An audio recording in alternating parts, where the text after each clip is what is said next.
Tout de suite, le JT de l'écho avec Axel May ce matin. Bonjour Axel. Bonjour. Une question à la une, cette fusion à 100 milliards de dollars est-elle sur le point de capoter aux États-Unis? Oui, c'est The Information, l'information qui fait la une de la presse économique aux États-Unis. La fusion AT&T et Time Warner va-t-elle échouer? Les chiffres de cette fusion annoncée il y a un an tournent entre 85 et plus de 100 milliards de dollars. D'un côté, il y a donc la compagnie de télécommunications américaine. De l'autre, le groupe de médias Time Warner qui possède CNN, vous savez, cette chaîne d'information américaine qui est régulièrement critiquée par le président américain, c'est ces fameuses fake news, fausses informations selon Donald Trump. Eh bien, figurez-vous que le ministère de la Justice américain porte plainte contre cette fusion qui, selon lui, nuirait aux consommateurs en réduisant notamment la concurrence. Décryptage économique signé Sandrine Gomez. Ce devait être le plus gros mariage de l'année. AT&T, numéro 2 des télécoms aux États-Unis, avec ses 142 millions d'abonnés, et la Time Warner, second distributeur de chaînes de télévision du pays. Propriétaire de CNN, de HBO ou encore des studios Warner Bros. Coût de la fusion pour l'opérateur, 108 milliards de dollars. Un mariage suspendu aujourd'hui car le département de la justice n'a pas donné son consentement. Un tel rapprochement nuirait aux consommateurs, écrit-il. En réduisant la concurrence menant à des prix plus élevés et en restreignant l'innovation pour des millions d'Américains. Le PDG d'AT&T dénonce une décision arbitraire.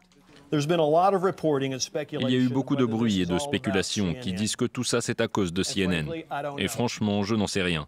Mais ce n'est pas étonnant que cette explication revienne car on assiste à un vrai bouleversement de l'application de la loi antitrust. Se séparer de CNN, voilà l'une des conditions du feu vert pour les autorités de la concurrence. AT&T annonce un recours en justice. Une bataille juridique prévisible dès 2016 lorsque le candidat Donald Trump annonce qu'il s'opposera à une telle fusion. Avec les critiques répétées de Donald Trump accusant régulièrement CNN de médias bidons, ce veto prend une dimension politique. Un bras de fer particulièrement scruté par d'autres opérateurs aux États-Unis, dans un paysage des télécommunications et des médias en pleine recomposition. Après avoir acquis Universal en 2009, le géant Comcast serait sur les rangs pour reprendre certaines activités de la 21st Century Fox. Activité également convoitée par l'opérateur des télécoms Verizon, qui vient de faire main basse sur le portail Yahoo. Axel, on sait depuis hier dans quelle ville iront finalement l'Agence du médicament et l'autorité bancaire européenne. Deux agences chassées entre guillemets de Londres pour cause de Brexit. La première qui participe au processus de mise sur le marché des médicaments. La seconde effectue notamment les crash tests des établissements financiers européens. Et la première, donc celle du médicament, ira à Amsterdam, aux Pays-Bas, tandis que l'autorité bancaire européenne ira à Paris. C'est un tirage au sort qui a été in fine employé pour départager les finalistes. À propos d'Europe toujours, une problématique dont on parle souvent ici à France 24, les travailleurs détachés en France, selon les chiffres de la Direction générale du travail que dévoile ce matin le journal Les Échos, leur nombre a progressé de près de 25% en 2016, comme en 2015. Plus de 350 000 salariés ont été détachés en France en 2016.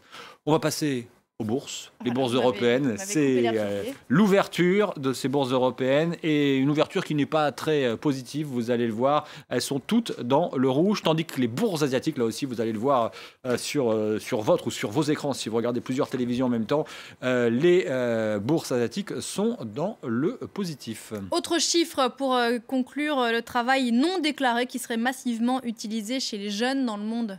C'est ce qui ressort du rapport 2017 sur les tendances mondiales de l'emploi des jeunes, publié par l'OIT, l'Organisation internationale du travail.